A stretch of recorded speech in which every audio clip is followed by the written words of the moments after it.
हमारे साथ जुड़े रहने के लिए न्यू न्यूज के YouTube चैनल को सब्सक्राइब कीजिए, साथ ही बेल आइकन को दबाइए न्यू न्यूज की खबरें सबसे पहले देखने के लिए। लोकसभा चुनाव की तैयारियों में सभी पार्टियां जुड़ी हुई हैं। सभी अपने अपने तरीके से अपने प्रत्याशियों को उतार रहे हैं और जनता के मन में क्या चल रहा है वो जानने की कोशिश कर रहे हैं, क्योंकि जिस तरीके से अभी तक जो कार्य हुए हैं, विकास कार्य हुए, भारतीय जनता पार्टी अपने विकास कार्यों के दम पर आगे बढ़ने की बात कर रही है। वहीं जो अन्य दल हैं वो भारतीय जनता पार्टी के कार्यों पर सवाल उठाते हुए आगामी लोकसभा चुनावों में इन्हें मुद्दा बनाएंगे। मथुरा में ही कई पार्टियां अपने अपने तरीके से काम कर रही हैं।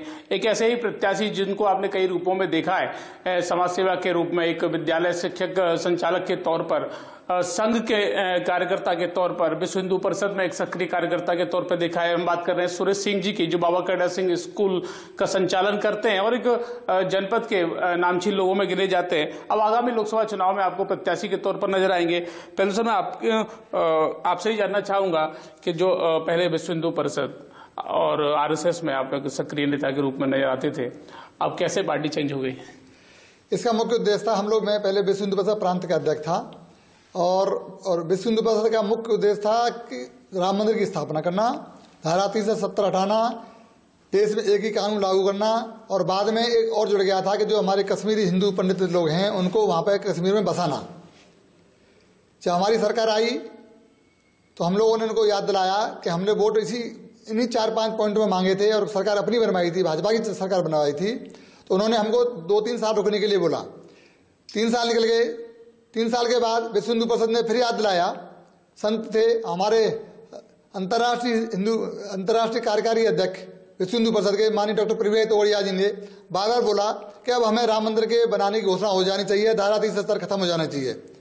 लेकिन उनको बार बार रोका गया और बाकी कार्यकर्ताओं को रोका गया कि आप इन चीजों पर बिल्कुल भी जरा सा भी बात नहीं करें।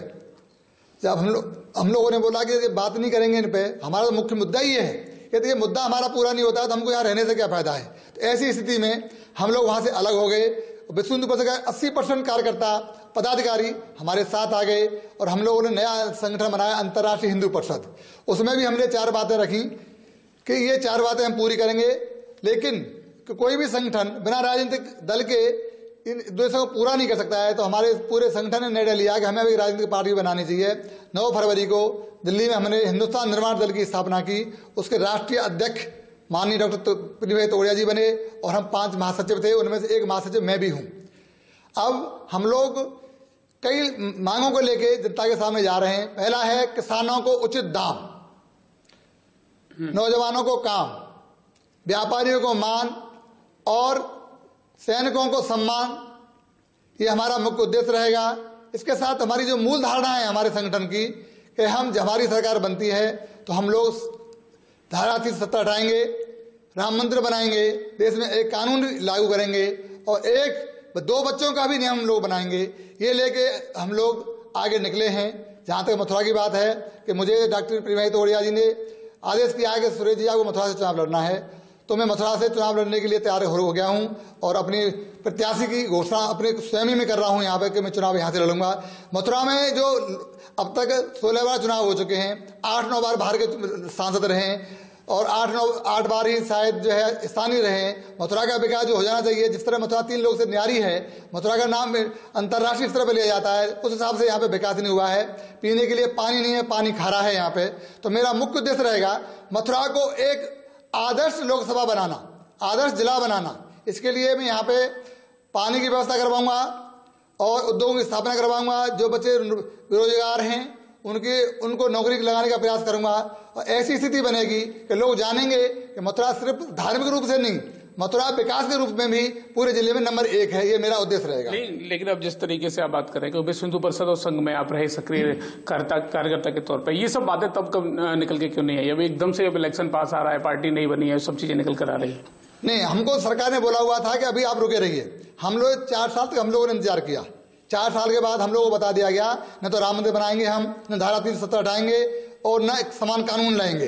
आपको जो करना वो करिए। इसी आधार हम लोगों ने सोचा, डॉक्टर तोड़िया जी बोले अब हम लोग क्या करेंगे? हम 40 साल से मांग कर रहे हैं, 30 साल से ये मांग कर रहे हैं, तो यहाँ रहने से फायदा क्या है? अब हम वही काम करेंगे जिससे हमारे उद्देश्यों की पूरी हो और जो है हिंदुस्तान जो है नंबर 1 का राष्ट्र हमारे पूरी दुनिया में बने। इसलिए हम लोग कोशिश कर रहे थे, क्योंकि मांग वहां पूरी नहीं हुई, तो इसी मद्देनजर हम लोगों ने नया संगठन बना लिया और उन्हीं मुद्दों के साथ जनता के सामने हाजिर होंगे। जिन बिंदुओं की अब बात कर रहे हैं, अब जिस तरह भारतीय जनता पार्टी की सरकार है, तो ये लोग कहते हैं कि हमने काम किया है, हमने सेना के लिए काम किया है, हमने एयर स्ट्राइक की है, हमने सर्जिकल स्ट्राइक की है, आतंकवाद को मुंहतोड़ जवाब दिया है, हमने बेरोजगारों के लिए काम किया है, हमने व्यापारियों के लिए काम किया है। तो क्या लगता है ये सब काम हुआ है? नहीं, हम इससे बिल्कुल सहमत नहीं है। आतंकवाद चरम सीमा पर चल रहा है। इससे पहले कभी भी इतनी आतंकवादी घटना नहीं होती थी। गत 4.5 साल में हमारे 4 से 78 सैनिक शहीद हो गए हैं। यदि आतंकवाद में काम किया होता तो हमारे इतने सैनिक शहीद नहीं होते। जहां तक एयर स्ट्राइक की बात है, एयर स्ट्राइक का कोई महत्व नहीं है। आपने एयर स्ट्राइक की है, बहुत बढ़िया बात है, हमारे सैनिक शहीद हुए थे, तो हमको एयर स्ट्राइक करनी चाहिए वहां पे, लेकिन ऐसी जगह पे की गई है जहां पे कुछ नहीं था, सिर्फ वहां पेड़ थे। यदि उनको आतंकवाद दूर करना था तो इनको धारा 3 से 70 हटानी चाहिए थी। इन्होंने जो है उस महबूबा के साथ सरकार बना ली। इनको पत्थरबाजों को नहीं छोड़ना चाहिए। और वही मसूद अजहर जिसको 99 में जो है यहां से छोड़ा गया था, और वो उसको पकड़ने के लिए हमारे 96 सैनिक शहीद हो गए थे, उसको छोड़ दिया, वो ही बहुत बड़ा आतंकवादी बन गया, वो हमारा सबसे बड़ा दुश्मन है आज। लेकिन हम लोगों को ये धारा 3 से हटा देते और वहां पे पत्थरबाजों को नहीं छोड़ते, सब समान कानून बन जाता था। पूरे कश्मीर में कोई जगह खाली नहीं रहती, हम लोग वहां बस जाते। जब जगह खाली नहीं रहती तो कोई आतंकवादी वहां पे कोई नहीं बनता, तो ये समस्या बिल्कुल नहीं होती। ये सिर्फ एक चुनावी स्टंट है। चुनाव जीतने के लिए पहले था विकास का मामला वो लेके चलते थे, सबका साथ सबका विकास। अब विकास भूल गए, किसानों की समस्या भूल गए, व्यापारी जीएसटी से परेशान है वो भी भूल गए, और बेरोजगार लोग घूम रहे हैं, 2 करोड़ रोजगार का वायदा किया था वो भी भूल गए, सब चीजों को भूल गए। अब उग्र राष्ट्रवाद की बात करते हैं ये लोग, और सब जनता को ये लोग बनाने की प्रयास कर रहे हैं।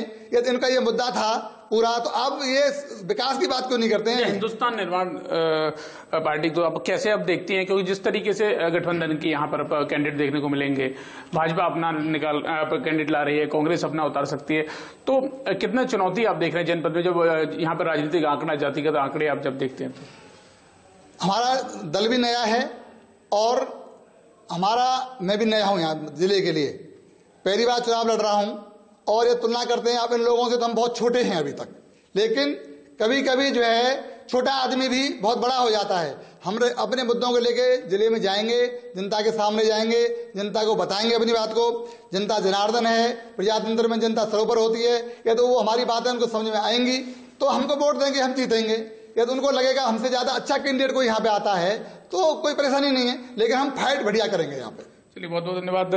आप हिंदुस्तान निर्माण पार्टी की तरफ से मथुरा लोकसभा चुनाव की तैयारी आप कर रहे हैं और मथुरा की जनता की सेवा की बात कर रहे हैं, और आने वाले समय में कह रहे हैं कि जो पार्टी कैंडिडेट जिस तरीके से भारतीय जनता पार्टी अपनी बातें करती है कि हमने विकास किए, तो आप कहते हैं जो सरकार विकास की बातें करती है वो विकास धरातल पर कहीं दिखाई नहीं देता।